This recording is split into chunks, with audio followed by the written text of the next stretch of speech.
da Doma degli Namlinghi also Gwendegagi э Генриб Намасоре.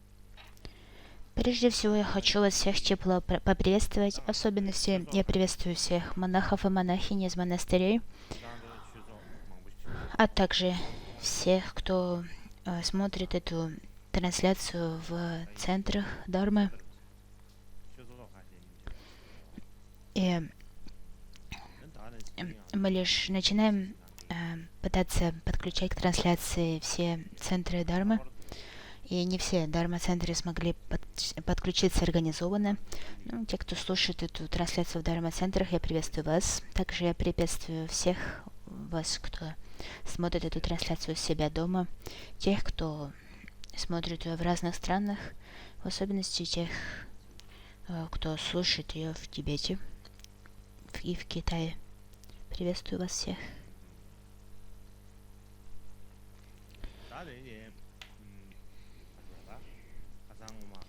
Итак, сегодня мы продолжим рассматривать историю, ведическую историю Индии.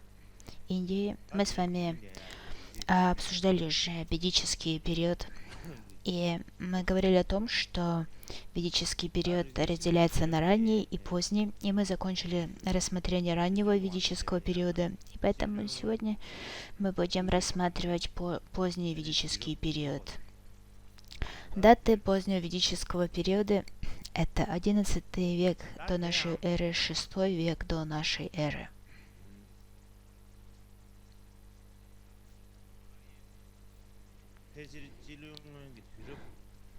Говорится, что примерно между 10 и 11 веком до нашей эры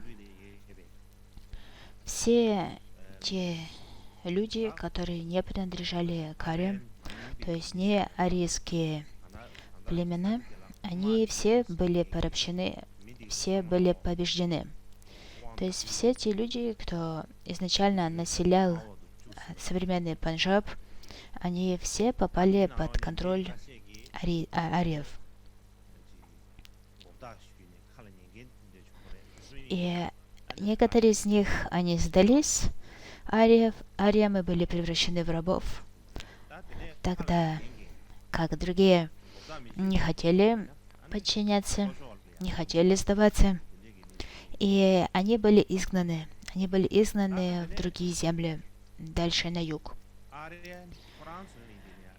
И даже также сами арии, они переселились на юг из бассейна 5 рек и поселились в долине реки Ганг. Я хочу показать вам слайд, чтобы вам было легче понять это.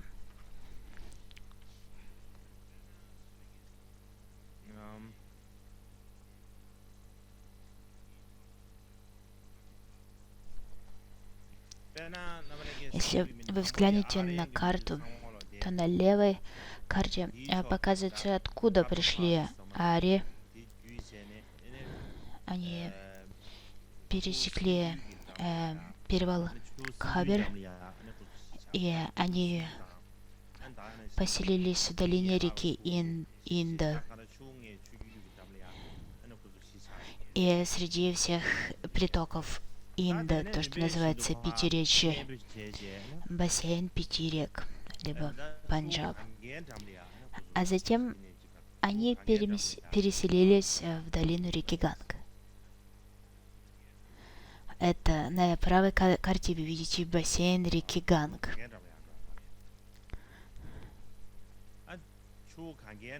Когда они переселились в долину реки Ганг, то они остановились там, где указывает курсор.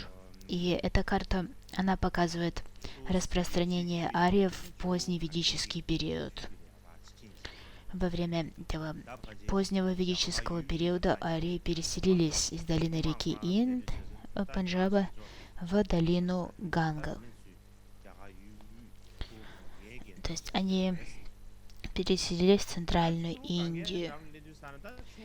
Если вы взглянете на реку Ганг,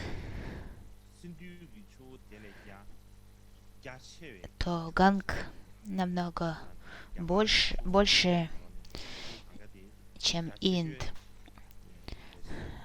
Ганг — это самая большая река Индии.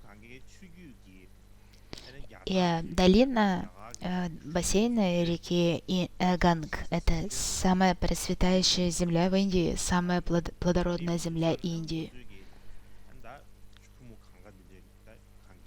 И поэтому, когда они увидели такую большую реку и поняли, что это очень плодородная земля, то похоже, что они очень этому обрадовались, поскольку это принесло улучшение в их жизнедеятельность. И это также способствовало развитию их культуры. И во время раннего ведического периода, когда были созданы Веды,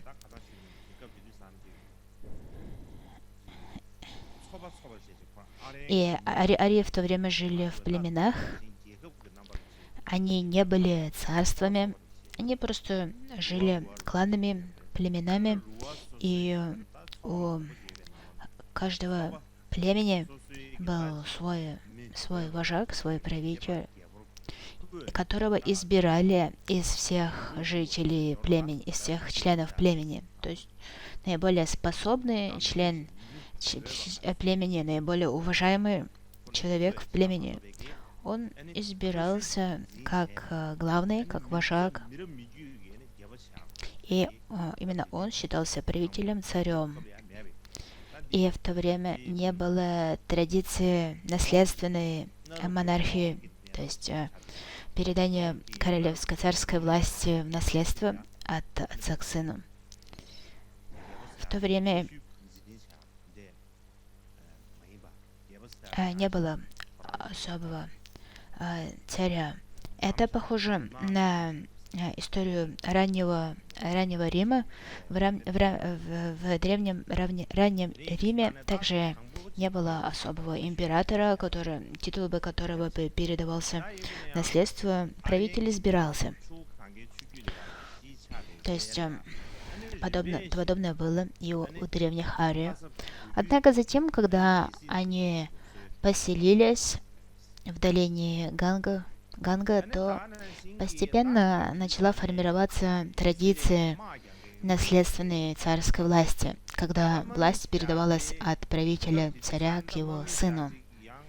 Также начала формироваться традиция постоянной армии, либо наследственно титулов в армии. В древности не было какой-то особой профессии, такой как воин, солдат. То есть все люди, они были домовладельцами и должны были исполнять много различных функций, заниматься сельскохозяйственной деятельностью и так далее. Однако со временем выделилась отдельная профессия воинов, либо правящие касты, то, что затем получил название кшатриев.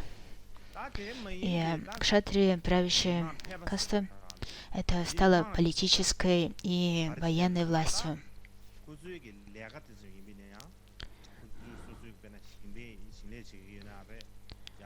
И также выделилась еще одна социальная группа, либо каста, которая называется вайшья.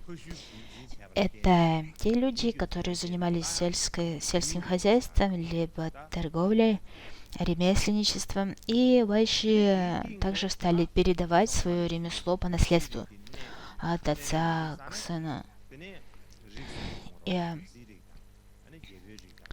И также, как я уже объяснял, сформировалась каста брахманов, которая считалась наивысшей.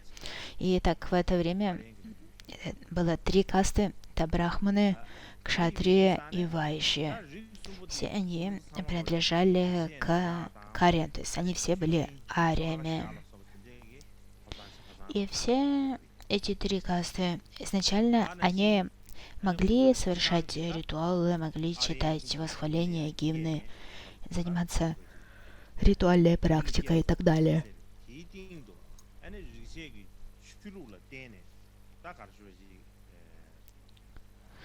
Также говорится, что в то время человек не только мог заниматься этими этой ритуальной практикой, родившись Ари, но также благодаря присоединению, признанию ведической религии, люди могли практиковать эти ритуалы.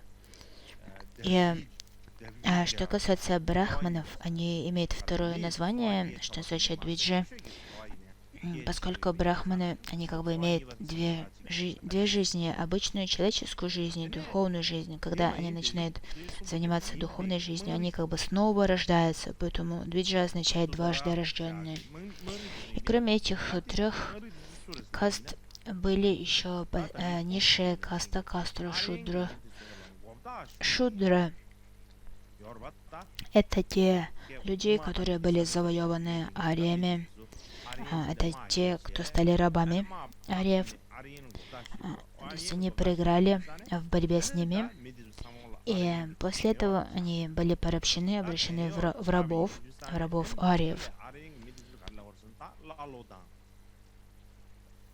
И арии называли их слугами либо рабами. И этих людей,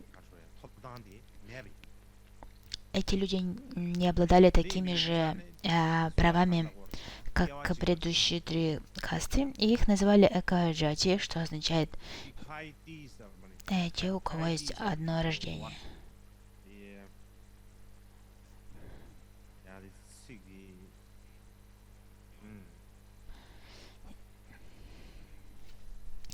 Экайти, экаджати, то есть те, у кого одно рождение, рожденные однажды. Поскольку они могли лишь заниматься обычной жизнедеятельностью, они не имели права заниматься духовностью.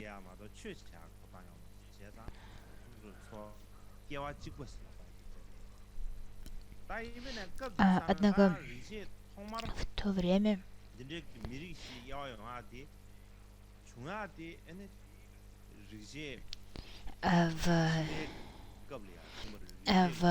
если мы взглянем на историю Вед, то мы увидим, что разделение на 4 касты произошло лишь в поздний ведический период, и это разделение было постепенным. Как я уже объясняла ранее, касты по своей природе, они зависят от жизнедеятельности, то есть от той профессии, которой посвящают себя люди. И они именно изначально связаны с тем, что люди делали для обеспечения своей жизнедеятельности. Они не были связаны с какими-то социальными, расовыми, национальными группами изначально, кроме как с кастой Шудры. И тем не менее, постепенно эти касты стали наследственными, то есть если отец принадлежал к касте правителей, воинов, кшатриев, то он передавал этот социальный статус касты своему сыну. И точно так же, что это был брахманом, то его сын также становился брахманом, то есть это касты стали наследственными. И 4 касты начали разрастаться и обрели свои отдельные черты, отдельные социальные определяющие черты. Итак, брахманы были высшей духовной кастой. Вторая каста называлась кшатриев. Это каста правителей. И у нее есть у нее есть другое название раджанья. Раджанья означает каста раджи, царей. И раджанья обычно считается синонимом кшатри. То есть раджанья — это разделение этой касты на правителей, а кшатри — это больше говорит о военных. И к этой касте принадлежат не только сами правители цари, но также все министры, помощники, весь аппарат, государственный аппарат, а также весь военный аппарат, все военное руководство и все воины. И затем следующая каста — это каста вайшьев. Это те, кто занимался сельскохозяйственной деятельностью, а также торговлей и ремесленничеством. И низшая каста называется шудры. Шудры — те, кто были рабами, либо служителями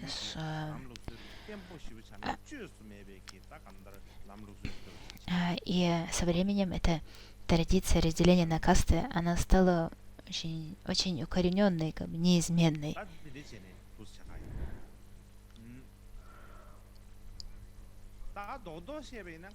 Именно касты развились таким образом. Сначала арии были разделены на 3 группы. И из этих 3 групп самая важная функция — это функция осуществления ритуалов, и лишь брахманы постепенно получили право осуществлять ритуалы, всю духовную деятельность. То есть вся духовность, вся культура, все это делалось брахманами, и всю прибыль от этой деятельности получали брахманы.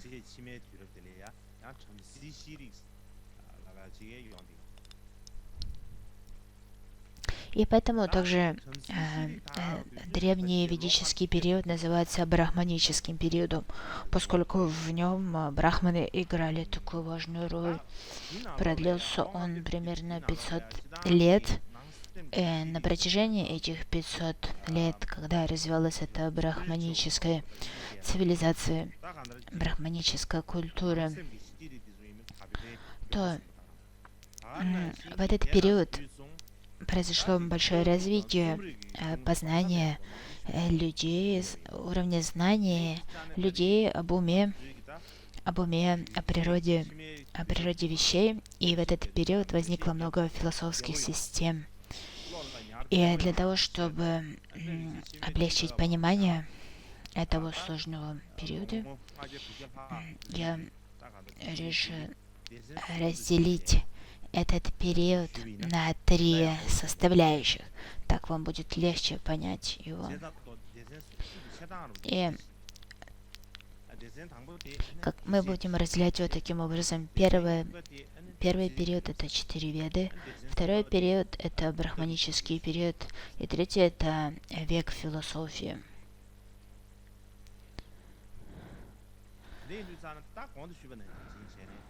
И, как я уже объясняла ранее, индийская литература, и в частности ведическая литература,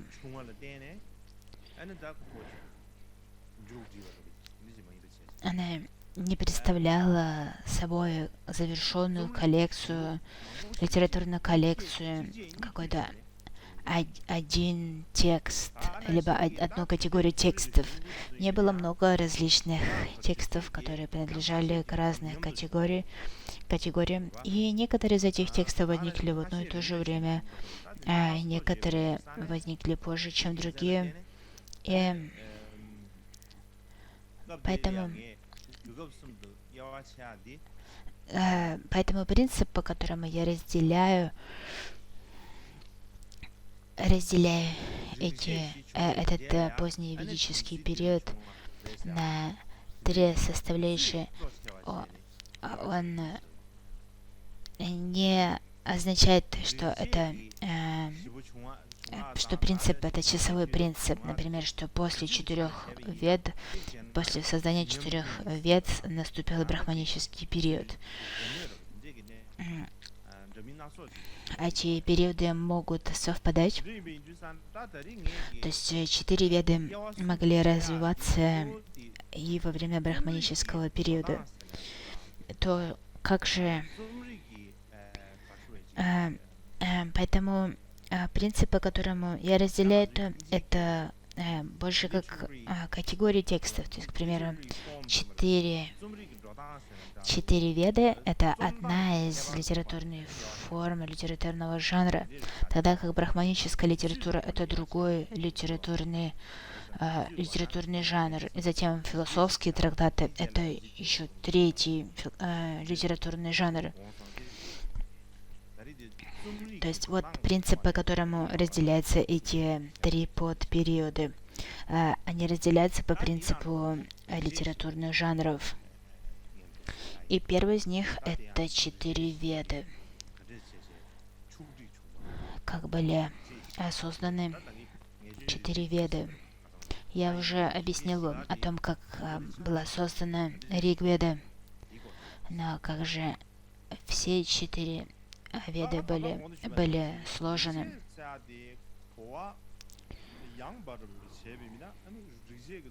Как я уже объяснял, вся ведическая литература может, в общем, быть названа ведами.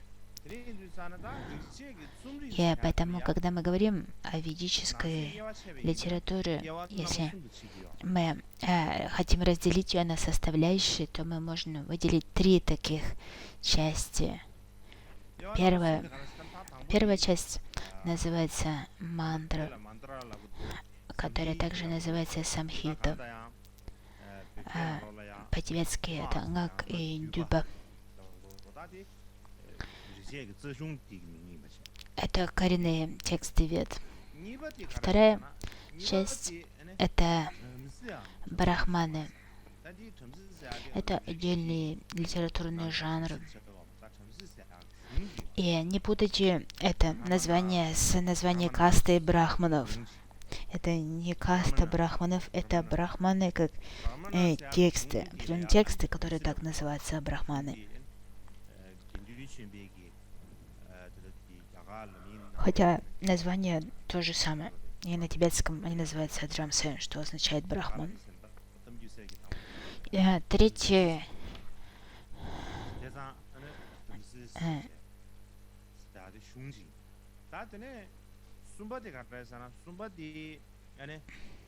И третья категория текстов — это Упанишады.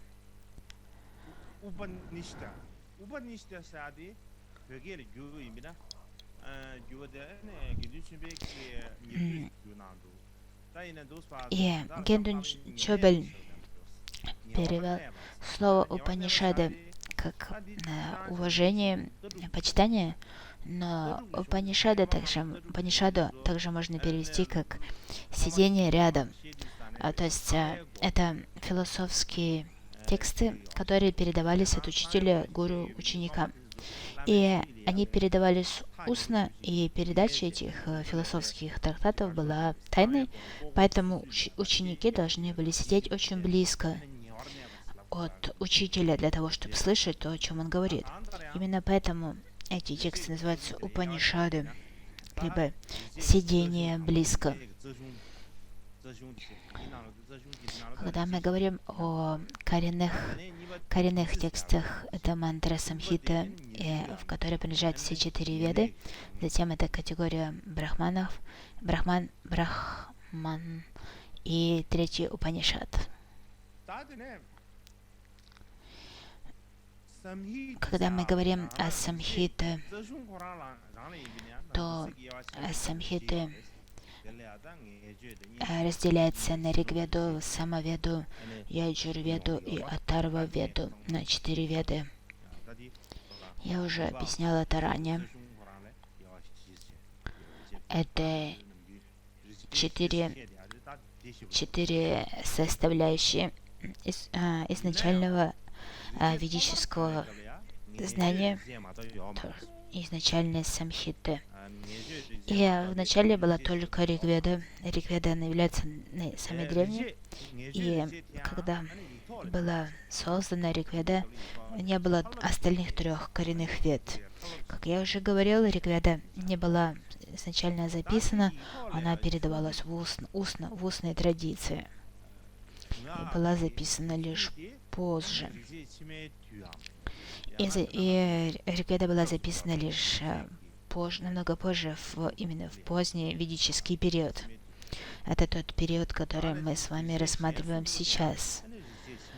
И остальные три веды, Самаведа, Яджурведа и Атарваведа, они были созданы в поздний ведический период. И я уже говорил, что поздневедический период можно разделить на три составляющих, первая из которых называется четыре веды. То есть, поскольку именно в поздневедический период были созданы четыре веды.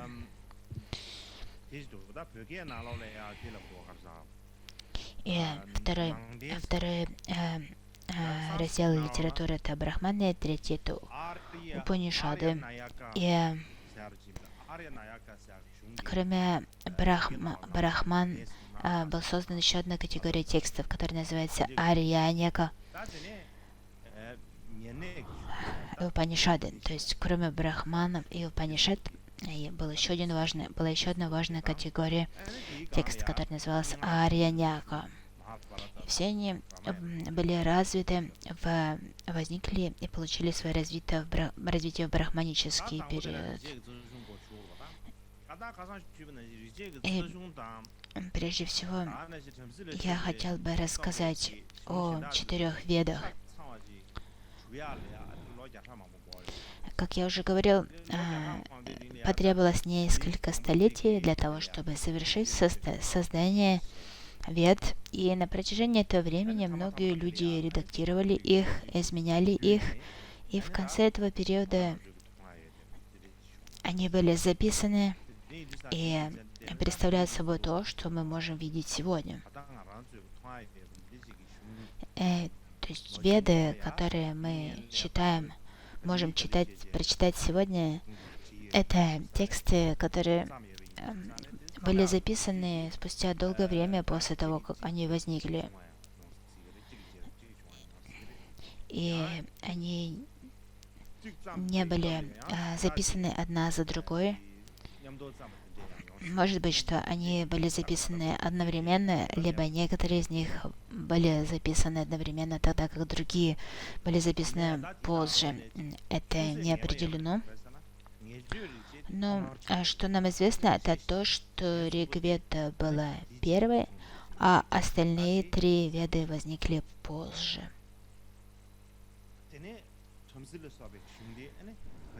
Что касается Брахман и Упанишад,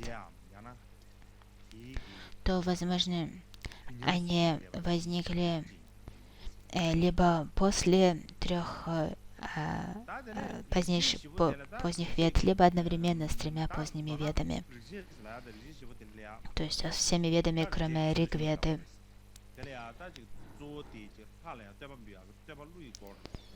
Как я уже говорила, Ригведа — это самый главный коренной текст, в котором содержится коллекция гимнов восхвалений богов. Затем вторая веда — это Самаведа и Яджурведа. И четвертая — это Атарваведа. Атарваведа самая ранняя самая поздняя из всех четырех вед. Итак, что вам следует запомнить, это то, что Ригведа является самой старой ведой, и она служит основанием, корнем всей ведической литературы. И мы обсуждали ее детально. И вторая веда, Самаведа, содержит в себе тексты того же смысла, который содержится в Ригведе. Однако среди рукописей который составляет самоведу. Есть много разных рукописей, которые относят к категории самоведы, то среди них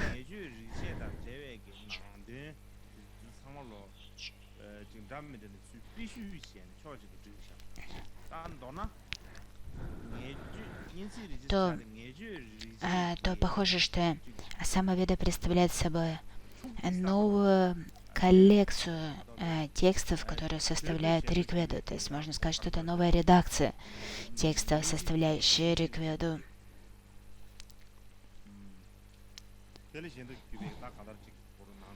И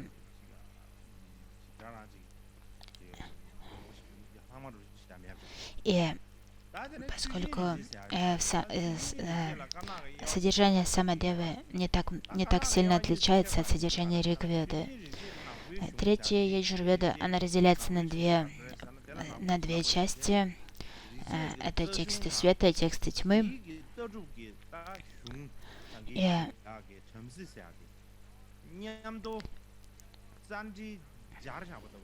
И в Яджурведе сами коренные тексты и комментарии на них соединены вместе. И не совсем ясно, в чем заключается различие между коренными текстами и коренными комментариями. И поскольку невозможно разделить их, эта часть Яджурведы называется темная Яджурведа, либо Яджурведа тьмы. И еще другой аспект отличия, то, что в Яджурведе она содержит в себе как тексты из Ригведы, так и тексты из Брахман, то есть комментариев на коренные тексты из Ригведы. Поэтому в Яджурведе содержатся обе категории, как коренные тексты и комментарии. В этом ее отличие.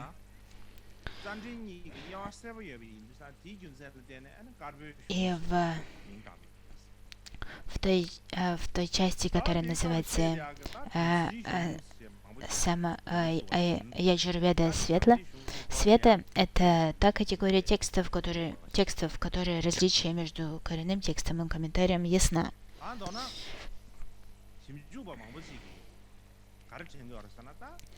И о том, чем являются брахманы, я объясню позже. Следует заметить, что некоторые ученые считают, что как Самаведа, так и Яджурведа считают своим корнем, своей основой это Ригведу. И тогда возникает вопрос, если уже была Ригведа, в чем заключалась необходимость создания других двух вед, и Самаведы и Яджурведы. И на самом деле на этот вопрос нету четкого ясного ответа. В общем, считается, что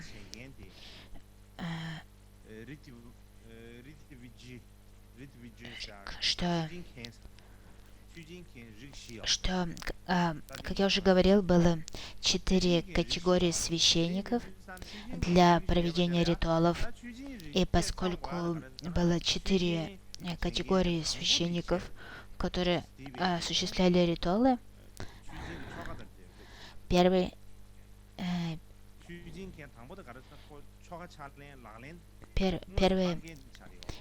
священник, он наблюдал либо осуществлял контроль за всеми ритуалами, и для него была написана Самаведа. Затем тот священник, который возносил песнопение, хвалу богам Гимны,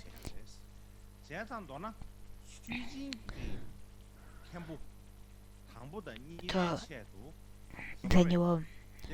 для таких священников была создана Яджурведа. То есть это одна из гипотез, что эти две новые веды, Самаведа и Яджурведа, они были созданы специально для деятельности разных категорий священников. Итак, таким образом мы видим, что ведическая литература развивалась и достигла высокого уровня развития. Также ведическая традиция изменялась, поскольку сначала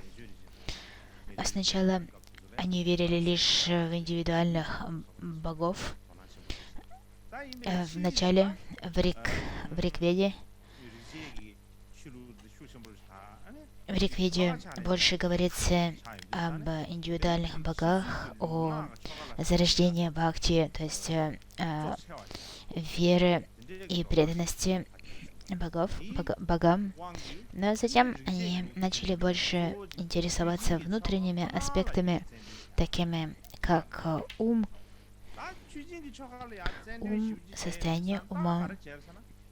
И поэтому лишь обычные ритуалы подношения богам перестали их удовлетворять.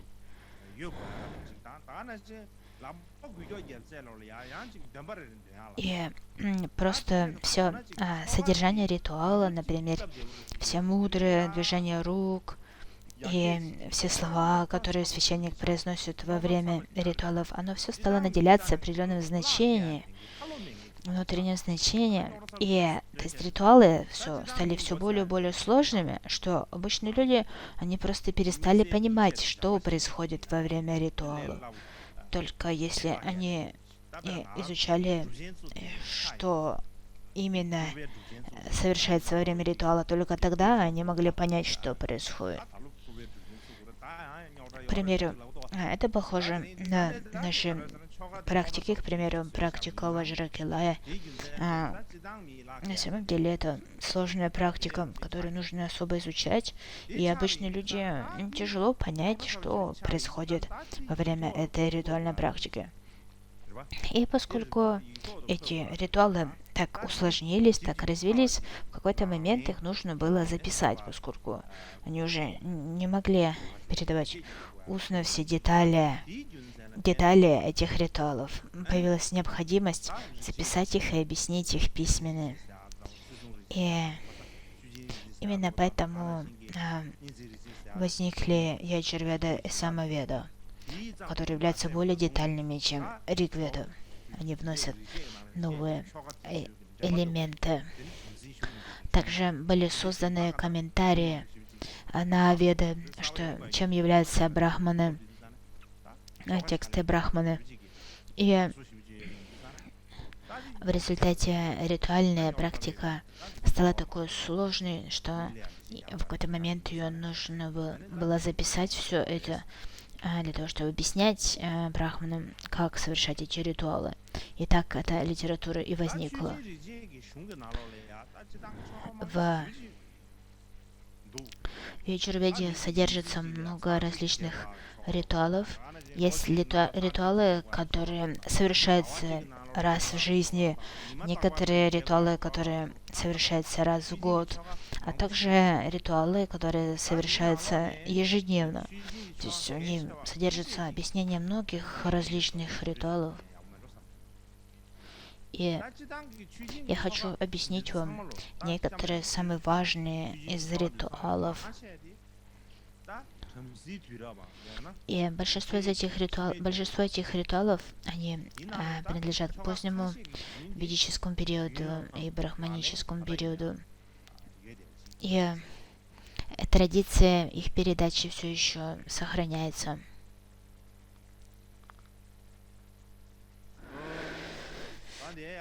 И вы видите слайд с названием самых важных ведических ритуалов.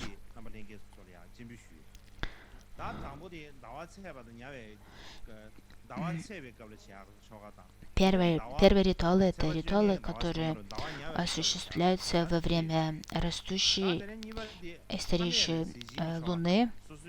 Вторые — это ритуалы подношение пищи предкам. Это похоже на подношение сура, которое мы делаем. Третья категория — это огнихотра, либо подношение огненной пуджи. Затем то, что называется чатурмаси, это ритуал, который осуществляется на протяжении 4 месяцев, когда они вкушают пищу лишь раз в день, практикуют молчание, чистоту и так далее. Затем то, что называется агништома, это подношение алкоголя амриты богу Агни. Затем Раджасуя — это ритуал коронации, возведения на трон. Следующий Ашвамедха — это ритуал приношения в жертву коней. И последний Агни-ядана — это подношение огню.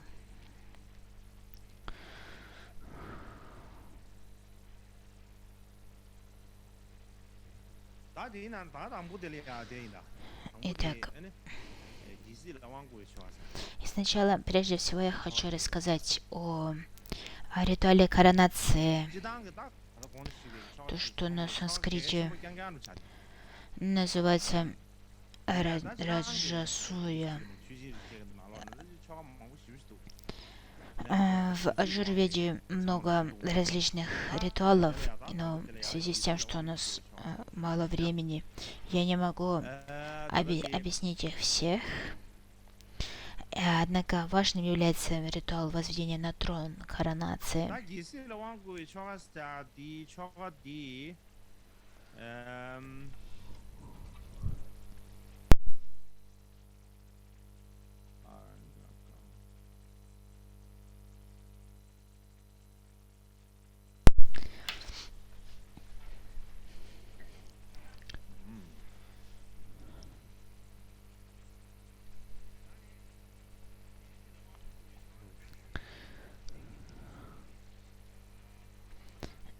Этот ритуал коронации, он описывается в тексте Брахман, который называется Айтареяраньяка. Это один из текстов Брахман. В Брахманах много различных текстов. И в этом тексте Айтареяраньяка описывается ритуал возведения на трон, коронации. Прежде всего, что следует делать? Прежде всего, говорится, что когда правитель царь возводится на трон, нужно покрыть трон шкурой тигра. И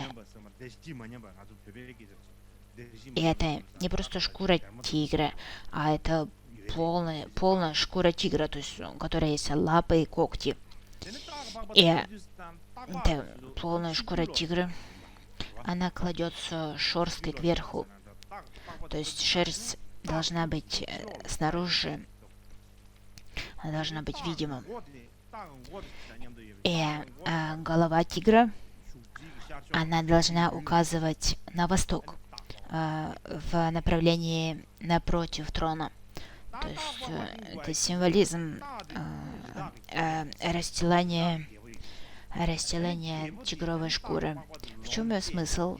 Заключается в том, что тигр — это главный из животных, и если его морда, его голова указывает на восток, то это символизирует то, что правление этого царя будет успешным, стабильным.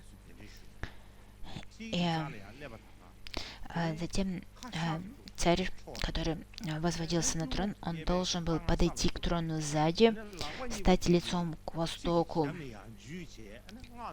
Затем он должен был опуститься на правое колено и взяться за трон обеими руками и прочитать определенную мантру.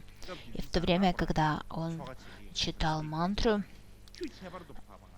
Брахман держал особую воду в сосуде, особо освященную воду. То есть это была не простая вода, но святая вода, освященная вода. И он выливал эту особую священную воду на голову царя. И в то время, как он выливал ее, он произносил: «Это царь мира». И после этого последнее, что происходило, это то, что Брахман давал амриту, нектар, алкоголь царю выпить, и, возможно, он уже сидел в этот момент на троне, восседал на троне и выпивал эту амриту, алкоголь. И на этом завершалась церемония возведения на трон.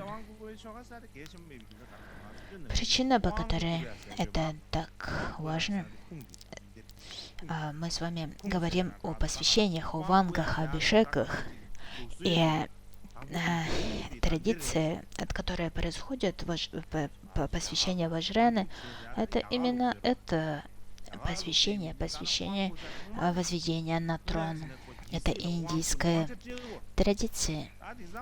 То есть кто-то получает название, имя, титул царя, правителя. И сейчас, когда мы проводим церемонию Абишеки Ванга, то мы говорим, что человек, который получает посвящение, он обретает получает мудрость, получает силу. И в отличие от этого, царь, который возводился на трон, он получал титул царя и возможность правления, осуществлять правление. И также для того, чтобы правление этого царя было успешным, стабильным, этот ритуал проводился определенным образом. Затем второй ритуал, о котором я хочу рассказать, это ритуал жертвоприношения коней, Ашваметха. Гендун Чобаль переводит название этого ритуала как приношение в жертву лучшего коня. В древние времена кони, лошади приносили в жертву для того, чтобы обеспечить деторождение. То есть те, кто хотел получить наследников, кто хотел родить детей, для них, для этой цели приносились в жертву кони, лошади. Однако в брахманический период значение этого ритуала жертвоприношения коней изменилось. И это стало таким особым ритуалом, который не позволял осуществлять кому угодно. Лишь цари могли осуществлять осуществлять только цари, и не просто цари, а великие цари. То есть те цари, которые были победителями всех других, то есть победоносные цари. И говорилось, что если такой могущественный победоносный царь мог принести в жертву 100 коней, 100 лошадей, то он сможет достичь состояния Индры, стать правителем всех богов. И также говорилось, что тот, кто осуществит подношение 100 коней, он обретет власть над всем миром. Как же проводился этот ритуал? из всех лошадей выбиралась особая лошадь. Я посмотрел много разных изображений, и похоже, что та лошадь, которая выбиралась, это должна быть белая лошадь. А затем эта особая белая лошадь, ее нужно было помыть, и затем нужно было ее отпустить. То есть этот конь мог идти куда пожелает.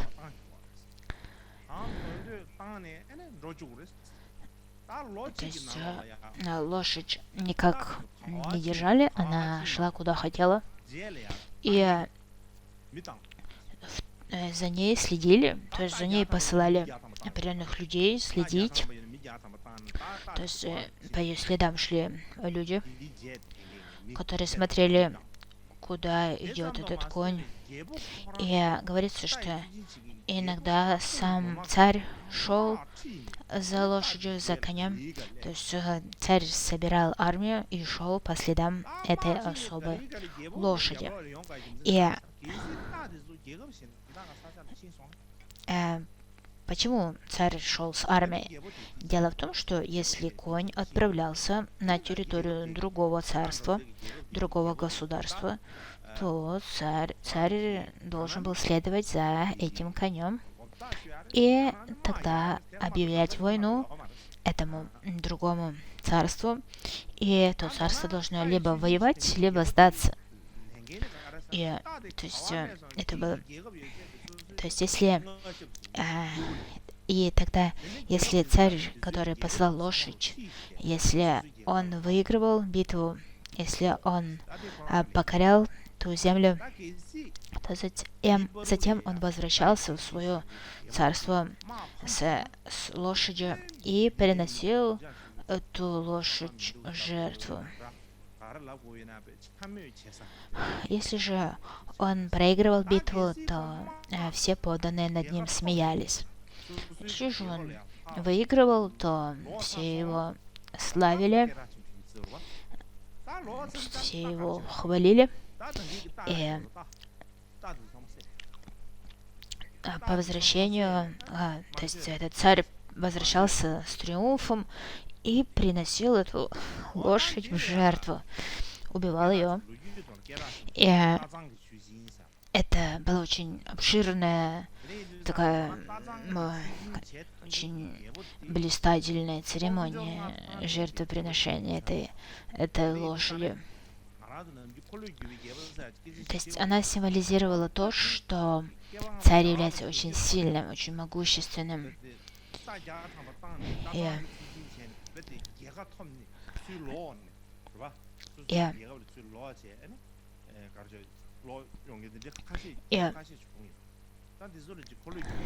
именно в этом, именно с этим связано понятие всемирного монарха Чакравардина. Чакравардин — это тот, кто победоносный, кто победитель во всех сторонах мира. Не так ли? То есть это тот, кто захватил все стороны мира. И это тот, кто обладает большой силой. Чакравардин. И давайте на этом прервемся на 30 минут на перерыв.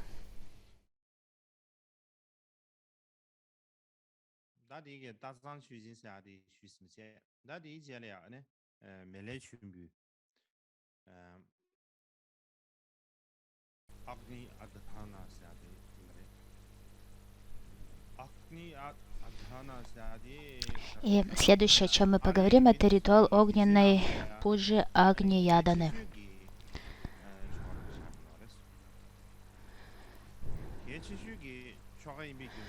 Агни-ядана, огненная пуджа, подношение огня, было самым важным ритуалом для жизни ариев.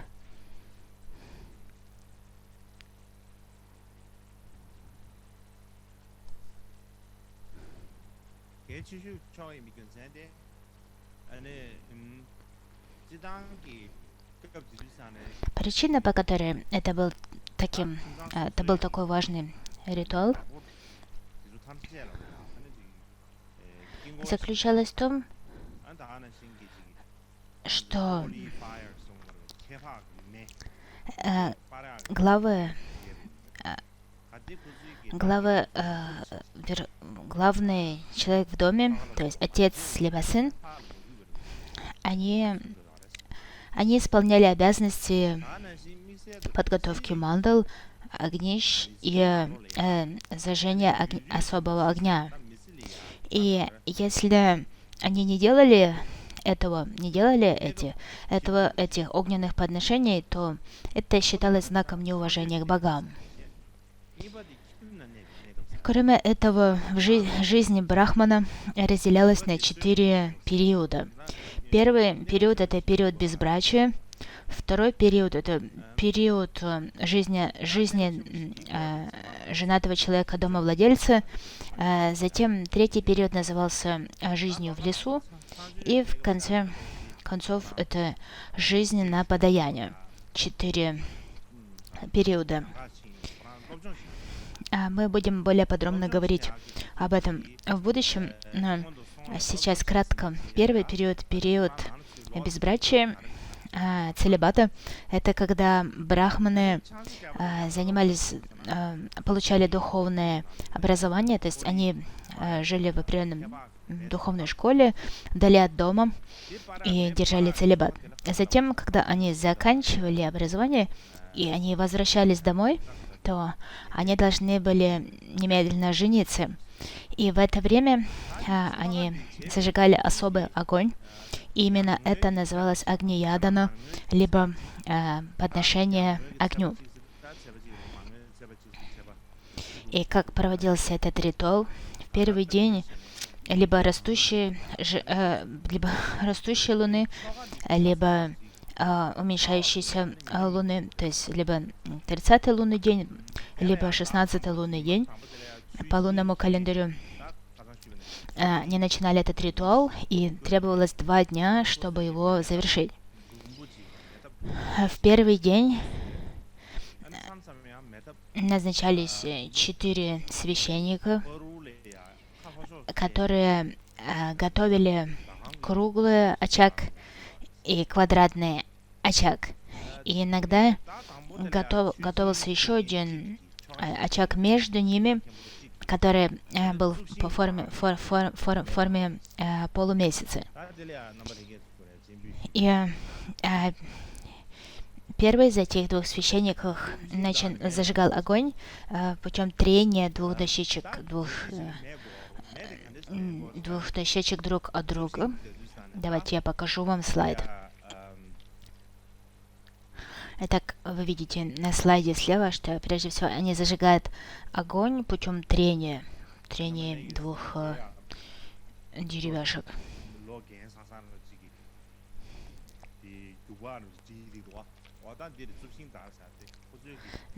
Надеюсь, вы можете видеть на левой картинке, что священник держит 2 деревяшки и трет их друг от друга. В общем, трет их, чтобы разжечь огонь.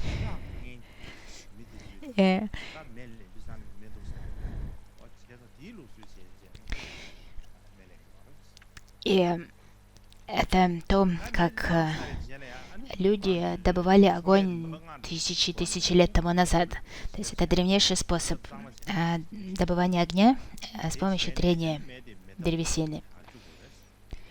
После того, как зажигается огонь, они делают еще 5 различных вещей для того, чтобы осветить и очистить его.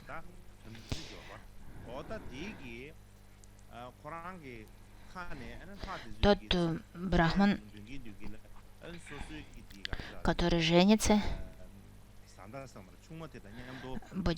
должен читать имена богов.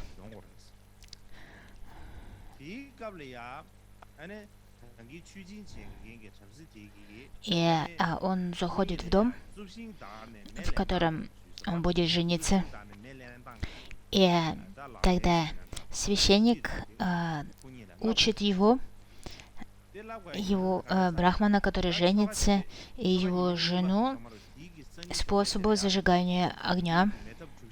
Причина, по которой он учит их, заключается в том, что в следующий день они должны зажечь огонь в этом квадратном очаге, как вы видите на слайде справа. Они должны сами зажечь этот огонь.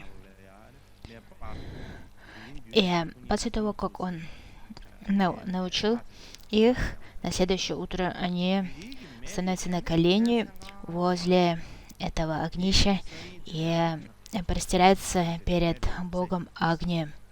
И после того, как этот огонь зажигается, этот огонь горит весь день, всю ночь, и на следующее утро Брахман приходит для того, чтобы его погасить. Брахман, священник, гасит его. И это то, что называется агнияданом, и похоже, что это ритуал, который совершается раз в жизни. Это очень важный ритуал, брахманский ритуал.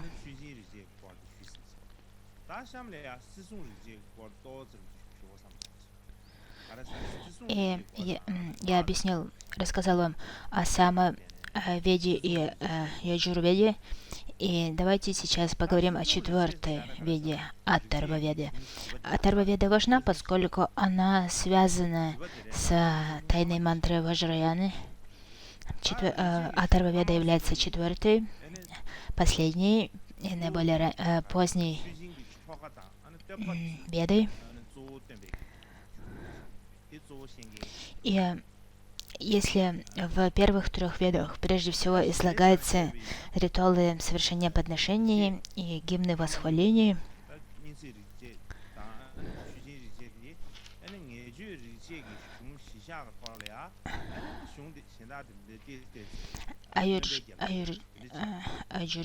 Яджурведа и Самаведа основывались на Ригведе, и к текстам из Ригведы были добавлены другие тексты, как я уже объяснял. И поэтому они имеют очень сильную связь с Ригведой. Однако по сравнению с ними Атарва-веда немного отличается. Если мы взглянем на нее с точки зрения философии, то Атарва-веда занимает более высокое положение по сравнению с Ригведой. Атарва-веда разделяется на 12 книг, в которых примерно 6000 стихов, 6000 строф. И ее главной темой является мантры для защиты от духов, болезней, от змей, этих всяких диких опасных животных, бандитов, которые могут причинять вред во время путешествия. Также особые мантры для достижения долголетия, процветания, доброго здоровья, победы и так далее. И если вы спросите, когда Атарва-веда возникла, то это не совсем ясно. Нет ясности по этому вопросу. Однако мы можем предположить, что Атарва-веда была создана примерно в то же время, что и Яджур-веда.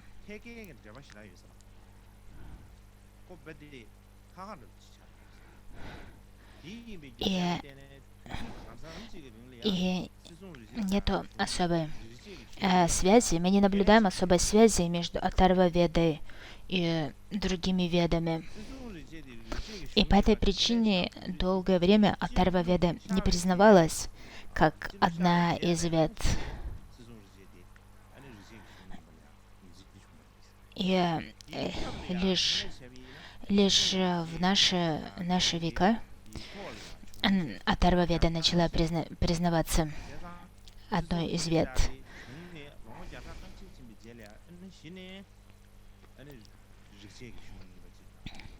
И это произошло спустя долгое время после того, как она была создана и записана.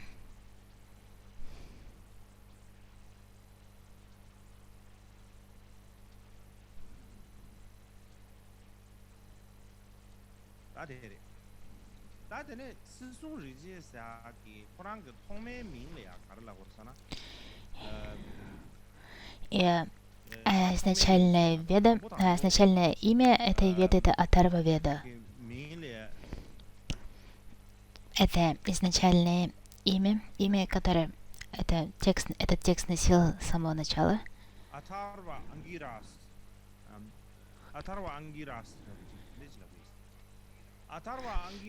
Но говорится, что также есть мнение о том, что с самого начала этот текст назывался Атарва Ангирас. То есть в этом названии два слова Атарва и Ангирас. Это название состоит из двух слов, и эти названия — это название двух категорий священников древности. Одна Атарва — это название одной категории священников. Это священники, которые специализировались на мирных и увеличивающих мантрических ритуалах. То есть ритуалы мирные, привлекающие, увеличивающие, обогащающие. А вторая категория, которая называется Ангирас, это традиция гневных мантр, гневной магии. И похоже, что эти две традиции были соединены в этом одном тексте. И именно это мы сейчас называем Атарва Ведой. И похоже, что эта Атарва Веда возникла другим способом, чем предыдущие три Веды.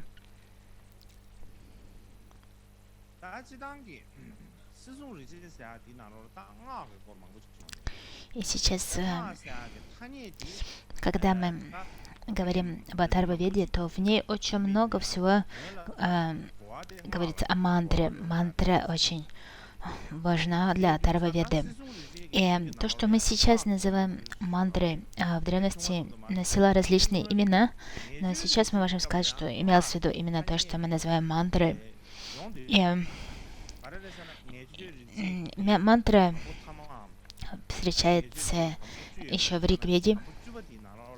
То есть это очень древнее понятие. Уже в Ригведе говорится о мантрах. К примеру, в последней 10-й книге Ригведы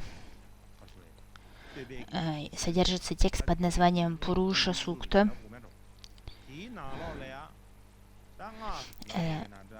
Песня Пуруши, песня как бы существа, космического существа Пуруши. И в этом тексте встречается слово чанда. Если бы мы переводили это слово, санскритское слово чанда, на тибетский, мы бы его перевели точно так же, как мы переводим слово мантра, ngak, на тибетском. То есть это то, что мы сейчас называем мантрой, в Ригведе не называется мантрой, а называется чандай. Но, тем не менее, понятие тоже, то есть это понятие существовало еще со времен Ригведы. И, как я уже говорил, главными темами предыдущих трех вед это были ритуалы подношений, тогда как главной темой Атарва Веды являются мантры. И поэтому Атарва Веда очень существенно отличается от остальных трех вед. Именно поэтому очень долгое время Атарва Веду не признавали как ведический текст, как Веда. И считали его чем-то другим, не считали его коренным или основополагающим ведическим текстом. Они считали, что это просто текст, связанный с мантрической активностью, но не связанный с ведами.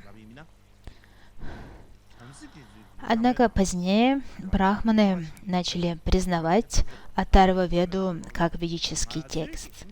И есть определенная причина для этого.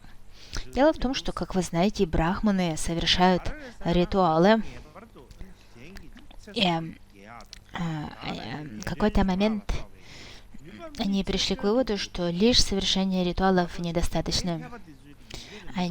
Что есть необходимость проявлять силу, могущество, например, влиять на длину жизни, на обогащение, разрушение врагов. Поскольку если мы не можем проявлять такую силу и мощь, то кто будет верить, что мы обладаем этой силой богов? То есть брахманы считались наделенными силой богов, но они хотели показывать, демонстрировать эту силу для того, чтобы доказать это. И поэтому они начали интересоваться Атарва-ведой для того, чтобы развить эти особые силы и способности. В Атарва-веде содержалось много мантр и наставлений по использованию мантр. Именно поэтому брахманы стали проявлять такой большой интерес к Атарва-веде.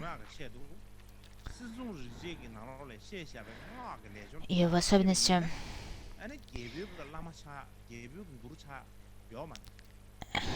цари, правители, они хотели править долго, они хотели быть победоносными в битвах, и именно об этом они просили брахманов.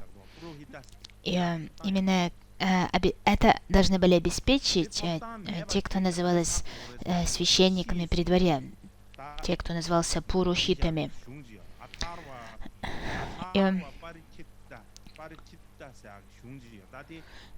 И есть более поздний текст, который называется Атарва Паришишта, и он сохранился до наших дней. Это определенное приложение к Атарва-веде, дополнение к Атарва-веде. Что говорится в этом тексте Атарва Паришиште? В нем говорится о том, что Пурухита, царский священник при дворе, он получал свой статус, свою должность, только если он был знатоком Атарва-веды. Если он не знал все те активности, которые описывались в Атарва-веде, то он не мог стать придворным священником. Он не мог обладать такой возможностью, поскольку он не обладал силой увеличить власть и могущество царя-правителя. Это свидетельствует о том, что правители, они верили в активности привлечения, обогащения, разрушения, то есть привлечения, то есть все 4 активности. И именно этого они хотели от своих придворных священников.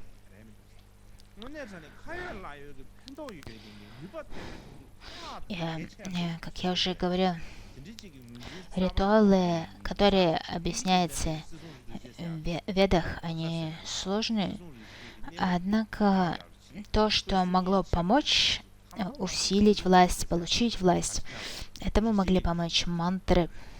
И именно в силу этого Атарва-веда стало признаваться ведическим текстом.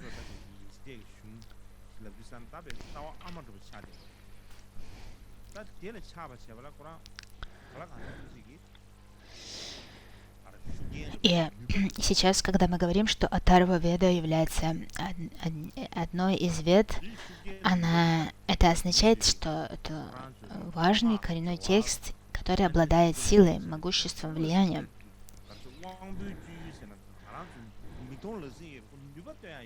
И что имеется в виду, когда мы говорим, что это могущественный текст? Это то, что с помощью этой Атарва-веды можно обрести результат, который видим, который люди могут наблюдать. И это достигалось с помощью мантры. Что же такое мантра? Что такое мантрическая активность? Как мы можем понять значение этого понятия? И первоначальное значение мантры отличается от того, чем мы считаем мантрой в контексте Ваджраяны. Древние люди полагали, что все опасности, все неблагоприятности, они все происходят от вредоносных богов или демонов, либо черной магии, наворотов, которые которые насылают другие. И с помощью мантры и тайных наставлений можно устранить это влияние, можно устранить зловредные силы. Благодаря этому тот, кто владеет мантрой и наставлениями, становится более могущественным, чем его противник. И по этой причине мантры получили такое распространение в поздневедический период. Предыдущие 3 веды объясняли, как проводить ритуалы, как делать жертвоприношения.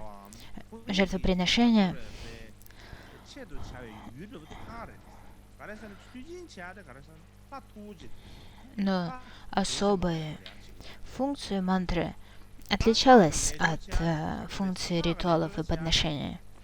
Почему? Потому что ритуалы, подношения, они делаются для могущественных богов. Однако мантры используются для вредоносных божеств, демонов, гневных существ.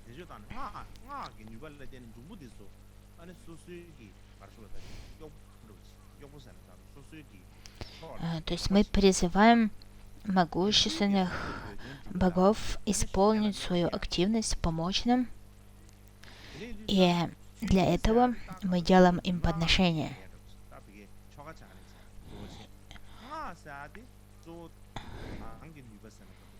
И мы используем для этого свое тело и речь.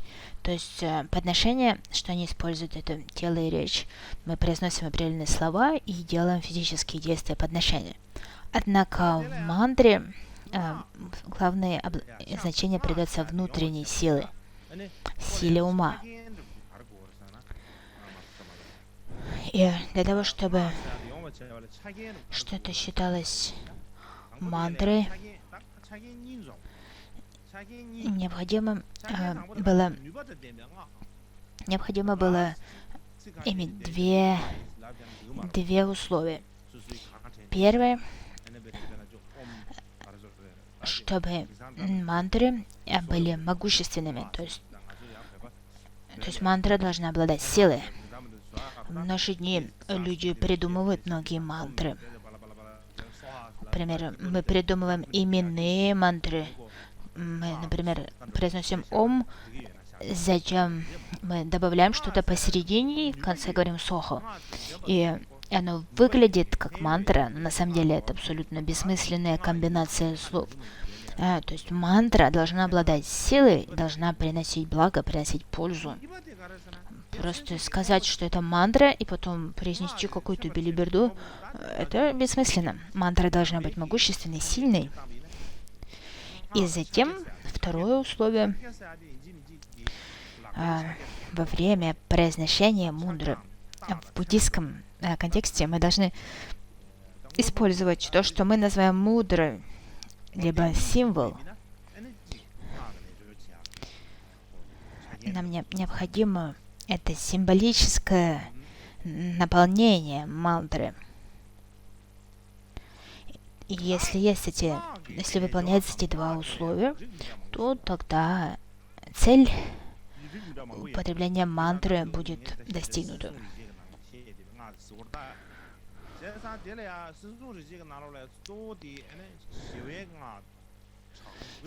И среди мантры, которые описываются в Атарва-веде, можно разделить на несколько категорий. Прежде всего, это мирные мантры, второе — это гневные мантры, и третье — это обогащающие мантры. То есть они принадлежат к 3 видам активности: мирные, гневные и обогащающие. И если мы добавим к ним 4-ю категорию, то это будет магические мантры, колдовские мантры. Итак, первое среди них — это мирные активности, мирные мантры. Это мантры, которые направлены на то, чтобы предотвратить вред других магов, духов и так далее.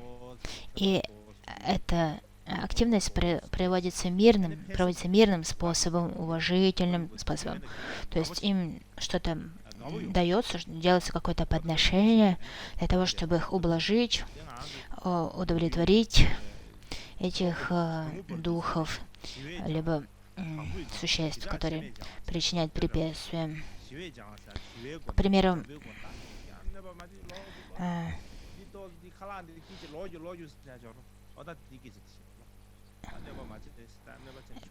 это похоже на то, когда мы осуществляем какие-то мирные активности, мы делаем подношения и просим их, пожалуйста, не причиняйте нам вред, уйдите в другое место. То есть мирный способ. Также в то время люди верили, что любой вид боли, например, головная боль, она вызывается духом, либо, например, град, либо другое неблагоприятное стихийное бедствие. Это также вызывается духом. К примеру, поскольку град разрушает урожай, то это дух, который разрушает имущество. Именно он насылает град. Поэтому этого духа призывали, просим, не вреди нас, просим, будь милосерден к нам и так далее. То есть это такая мирная, очищающая активность. И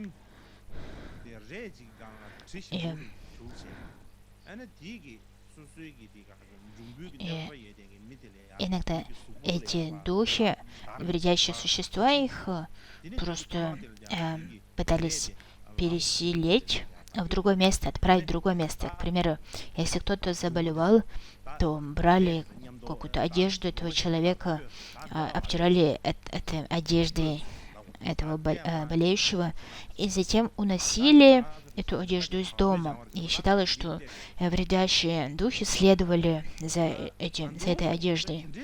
И при этом они просим уйти в другое место и так далее. То есть такой ритуал очищения. А если это не помогало, и эти существа не слушались, то что делалось после этого? Призывался какой-то могущественный бог, к примеру, бог Агни, который назывался тот, кто убивает демонов, либо Индра, который также устранял демонов, и делались подношения им. И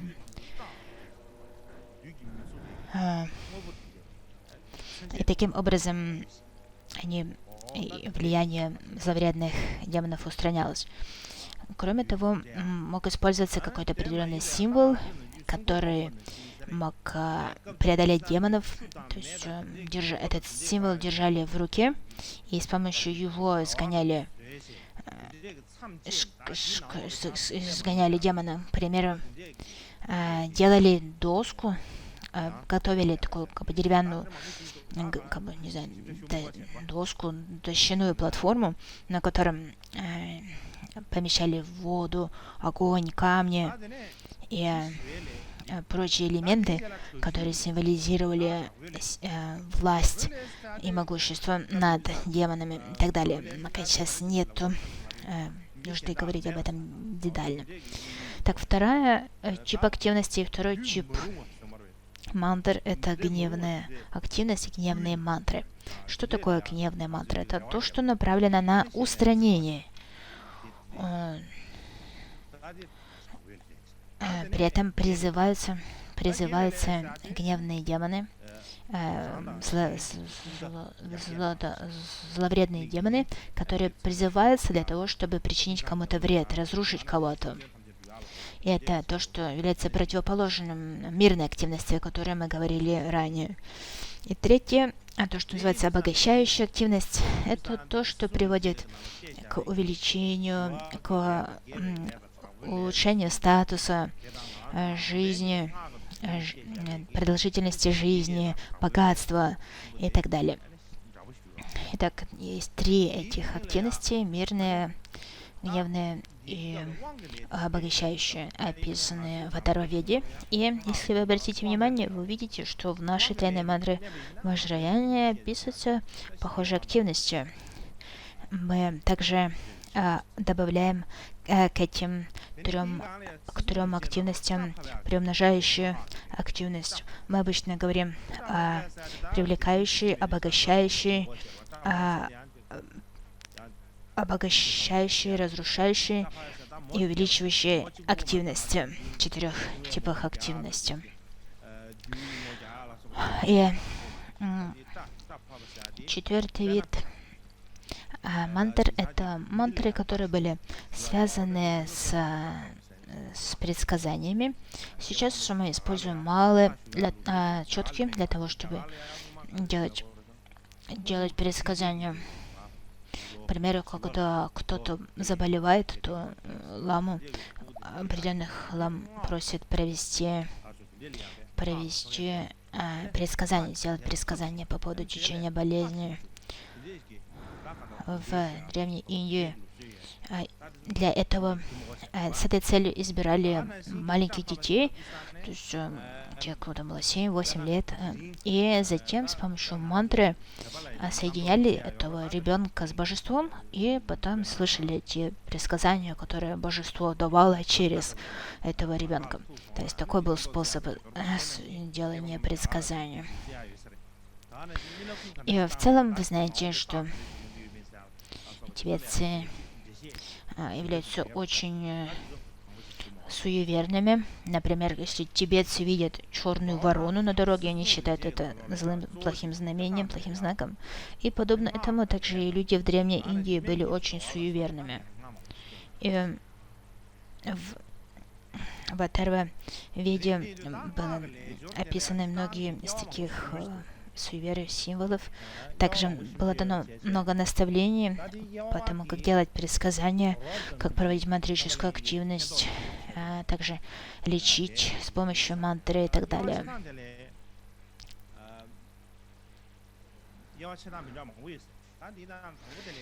И каковы же активности, которые можно было реализовывать с помощью мантры?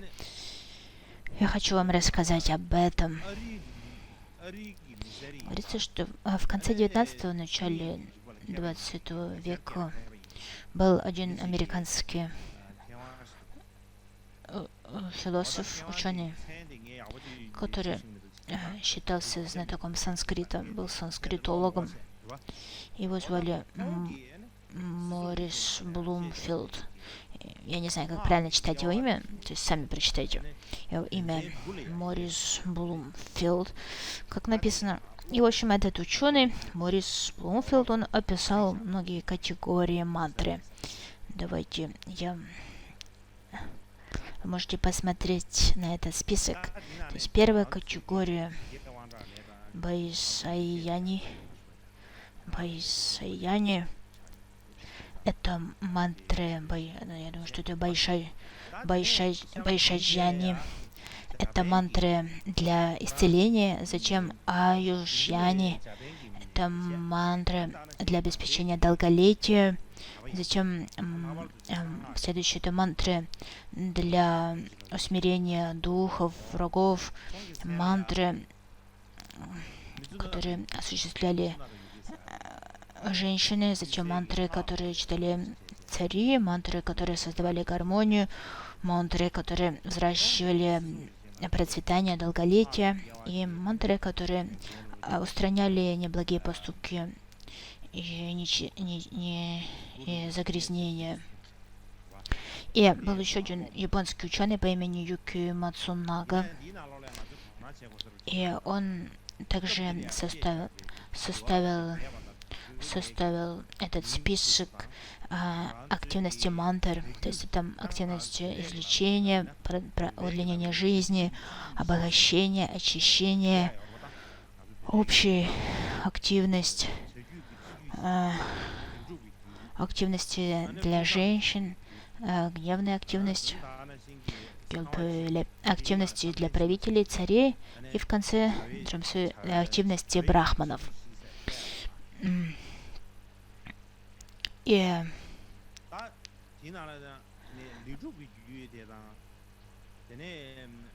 эти категории — это те же категории, которые описываются в тантре, которая называется Сусиди тантра на санскрите, тантра полного просветления вайрочаны.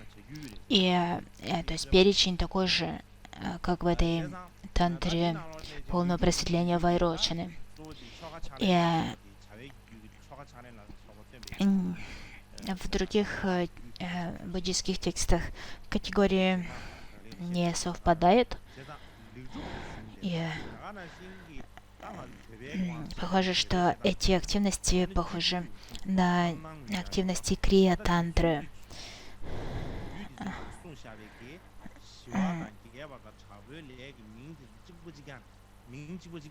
И тем не менее, тантра полного просветления вайрочаны — это тантра, по которому мы классифицируем как чарья-тантру.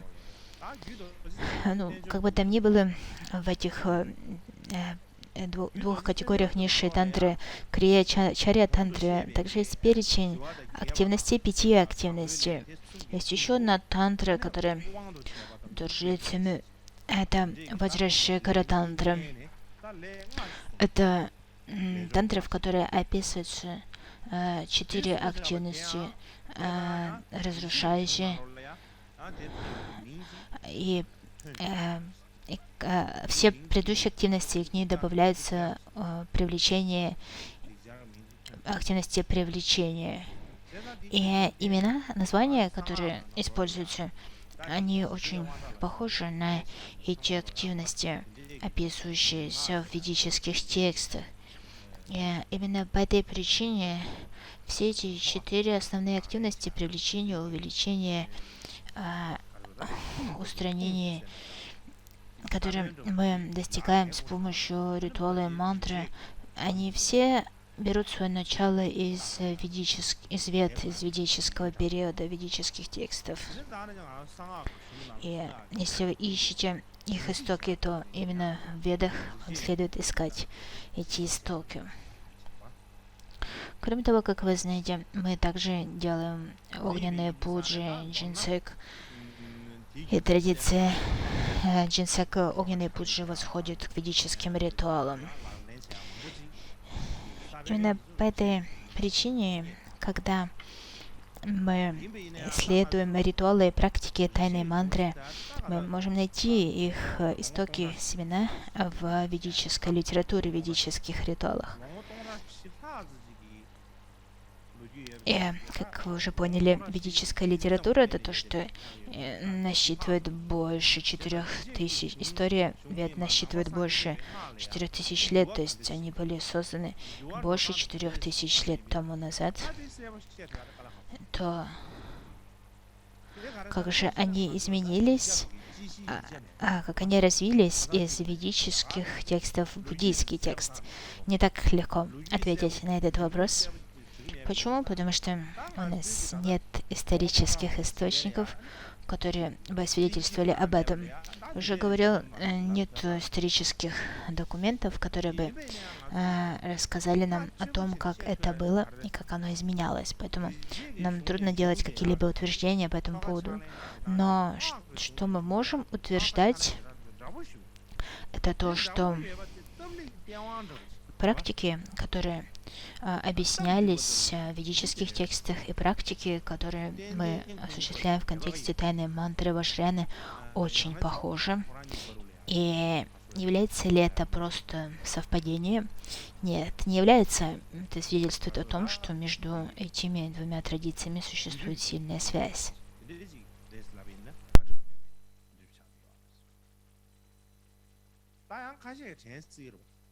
Также можно сказать, что между ними были пройдены определенные стадии развития, изменения. А с другой стороны, мы не можем утверждать, что все эти ритуалы — это ведические, индуистские ритуалы, и у нас нет ничего своего. Не следует волноваться по этому поводу, нужно смотреть на это более обширно. Почему? Потому что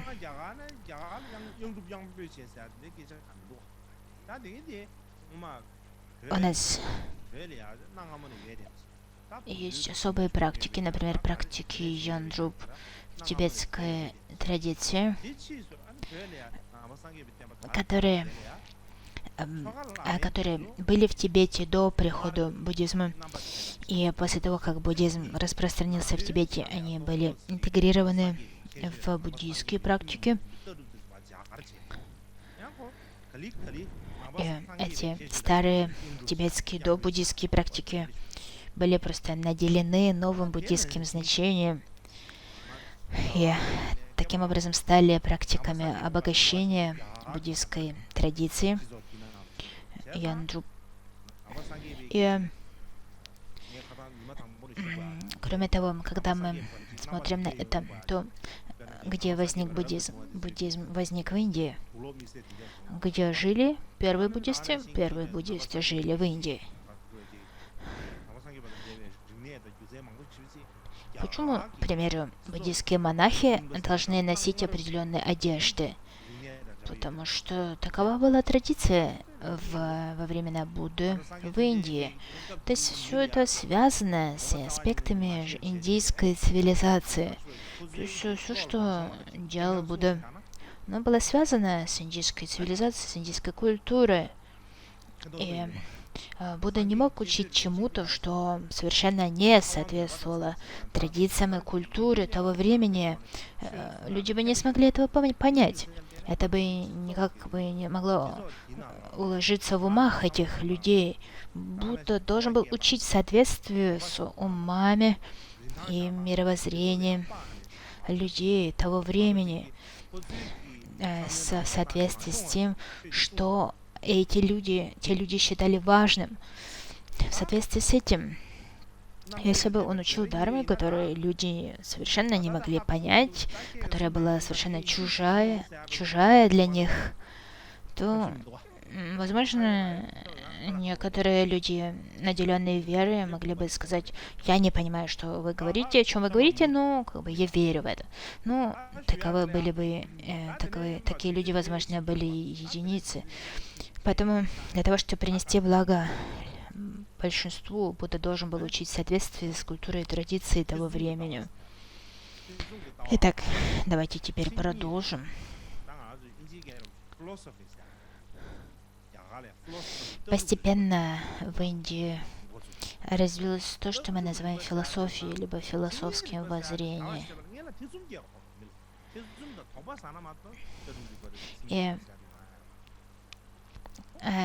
когда же мы можем утверждать, что развивается философия? В основе философии стоит сомнение и скептицизм.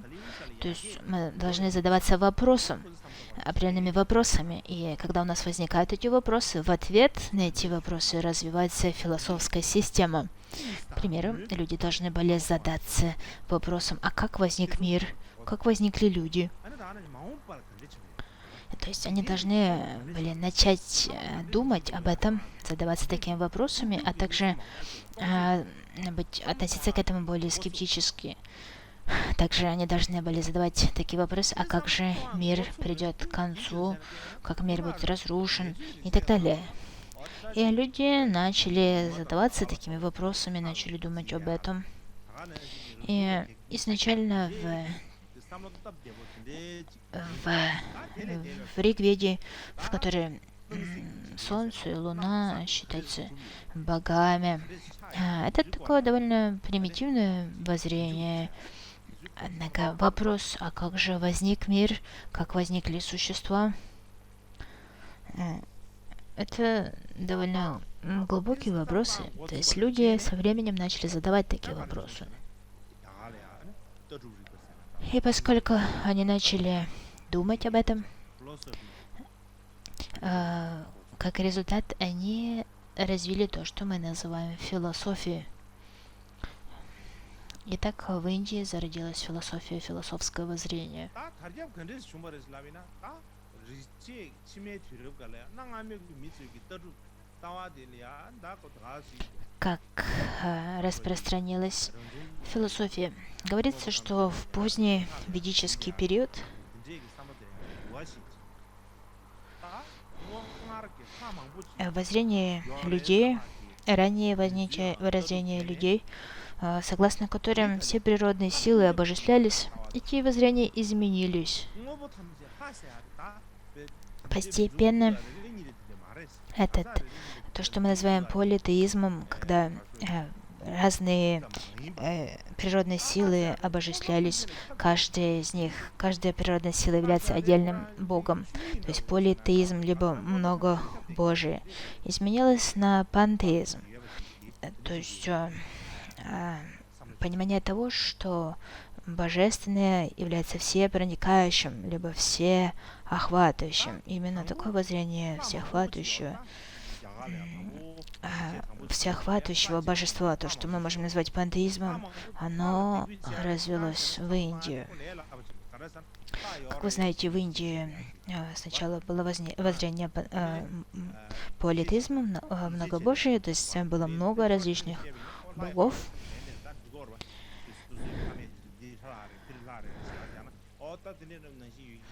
То есть любая сила могла быть названа богом. Просто все, что имеет силу, это называлось богом. Однако в пантеистском воззрении, всеохватывающем божественном воззрении по-другому. Пантеизм связан с философией. И, кроме того, он связан с логикой и с обоснованием. И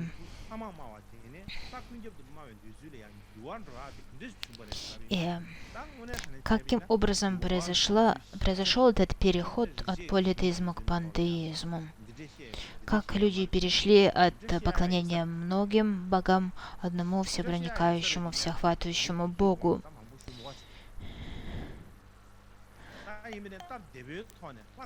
Есть довольно детальное объяснение этому. Объяснение этого, содержащее в ведической литературе. Если объяснить это кратко,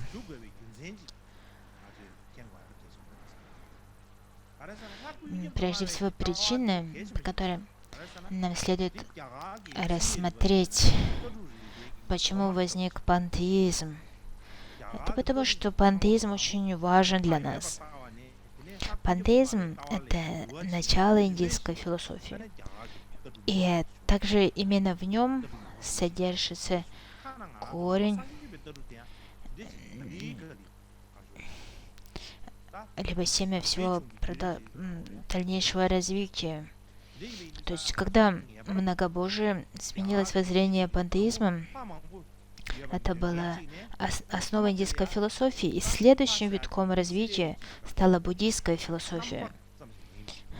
Поэтому для нас важно знать, как индийская цивилизация перешла от политеизма к пантеизму, к понятию божества, которое является всеохватывающим и всепроникающим.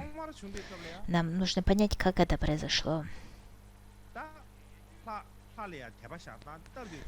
Говорится, что когда впервые возникла Ригведа, способ поклонения Богу был очень простым.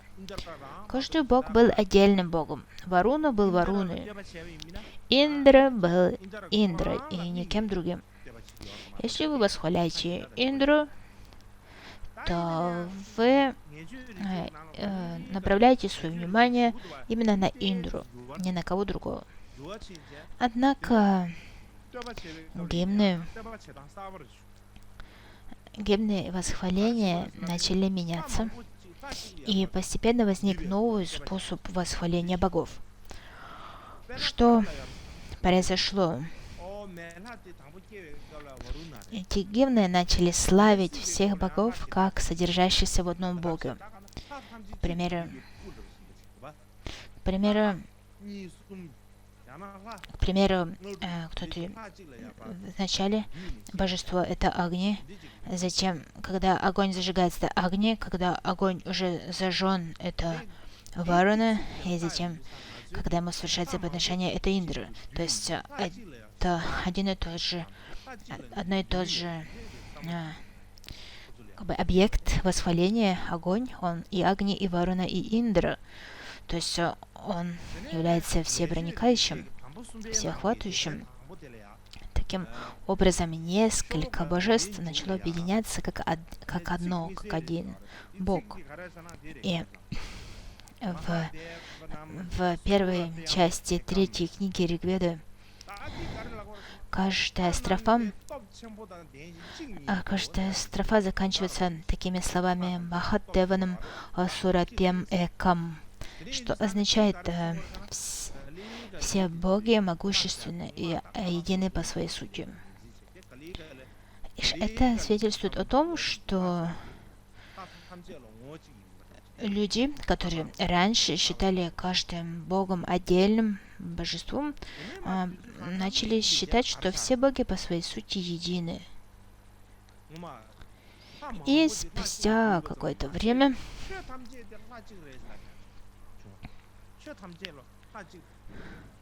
не только многие боги стали объединяться, также все явления стали соединяться с одним Богом.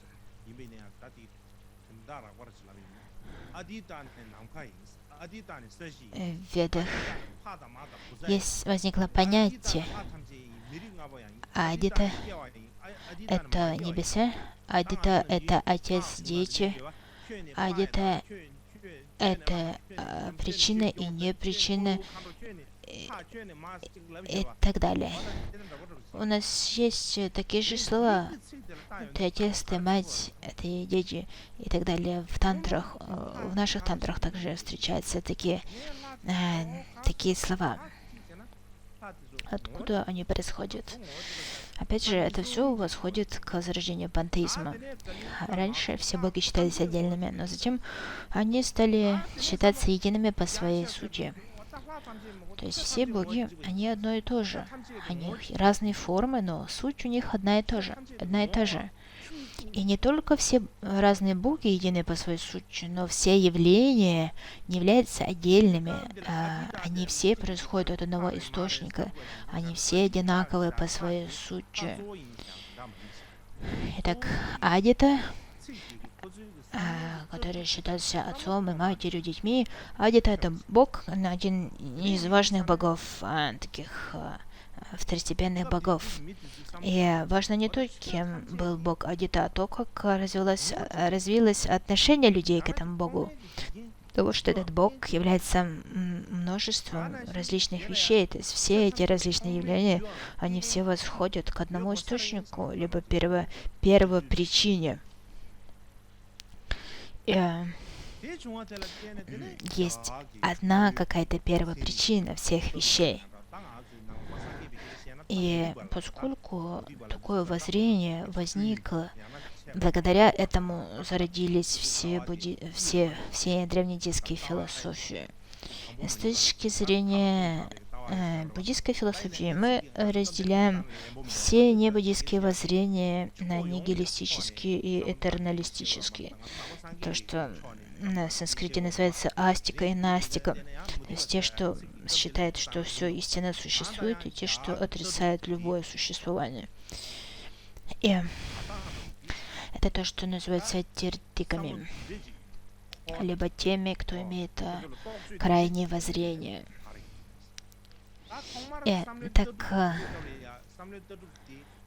Как возникли эти крайние воззрения? Они возникли благодаря тому, что мышление, критическое мышление привело людей к определенным выводам. И возникло 4 основные источника философии. Прежде всего, это сводилось к тому, что люди делали умозаключения что все явления должны происходить из одного источника, одного корня. И это очень важное умозаключение, это очень важное воззрение индийской философии. Некоторые японские исследователи говорят о том, что экаяна, идея единой колесницы, она восходит к этому воззрению об одном источнике всего. Конечно, это гипотезы, мы не можем никак ее подтвердить, но тем не менее, это одно из важных воззрений, которое считает, что все имеет одну первопричину. Затем второе — это то, как возникают явления, как они возникают, как они изменяются. То есть, когда мы наблюдаем явления, мы видим, что они изменяются, однако откуда они происходят и чем они являются по своей сути. То есть все явления, они имеют различные формы, они все проявляются по-разному, однако в то же время они существуют как единые по своей природе, по своей первопричине. То есть по своей причине, своему происхождению, основе явления ничем не отличаются. Они исходят из одной основы, зачем они проявляются как разные? То есть есть какая-то первоначальная природа, либо первоначальная основа, с которой возникают все явления. Как мы можем себе это представить? Представьте себе океан. Все волны на поверхности океана, они проявляются из глубины океана. То есть глубина океана является той основой, из которой возникают все волны. И это было очень важной идеей, важным умозаключением, которым имело очень большое влияние на всю последующую развитие философии.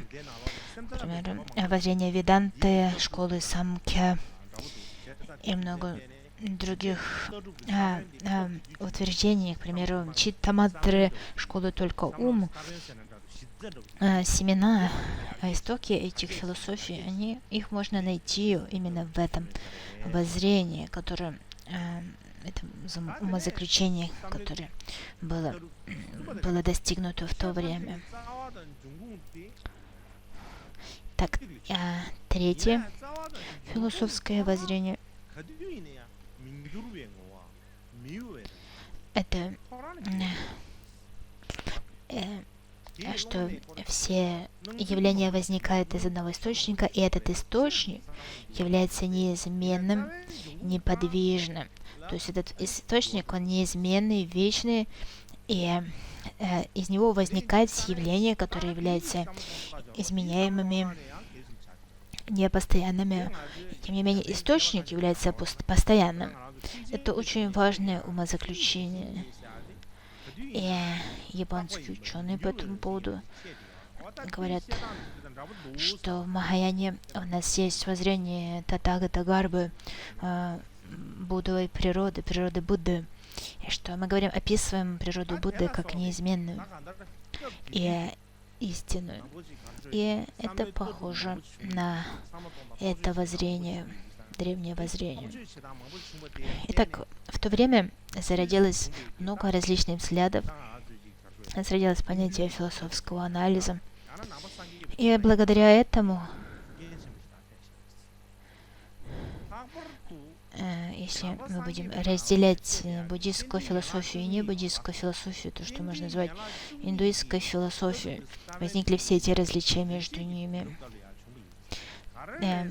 Также очень важная основа буддийской философии — взаимозависимое происхождение и 12 звеньев взаимозависимого происхождения.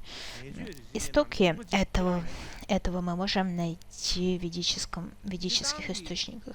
К примеру, идея о том, что все 12 звеньев происходят из первого звенья, которое является неведением. Неведение как источник 12 звеньев — это понятие, которое встречается уже в Ведах. Многие ученые искали первый источник этого очень трудно утверждать, что является первоисточником, где это понятие встречается впервые. Однако один японский ученый утверждает, что в Ригведе содержится один гимн, в котором суть, которая описывается, очень похожа на то, что в буддизме считается 12 звеньями и неведением как причины взаимозависимого происхождения. Итак, с одной стороны, когда мы смотрим на буддийскую философию, пытаемся охватить ее во всей полноте,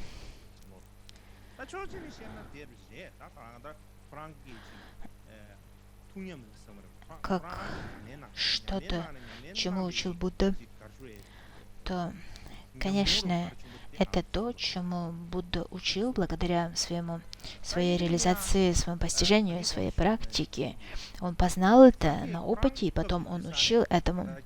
Но, как я уже говорила ранее, во времена Будды, во времена того, как Будда учил, он жил в определенном обществе, он родился в определенном обществе, и поэтому, когда он излагал свое воззрение, то, что он познал на практике, он излагал это в категориях принятых понятий того времени, с точки зрения языка, то есть слов, понятий, мыслей, мировоззрения. Он взял все это как основу. Если бы он говорил на языке какого-то другого мира, никто бы не смог его понять. Именно поэтому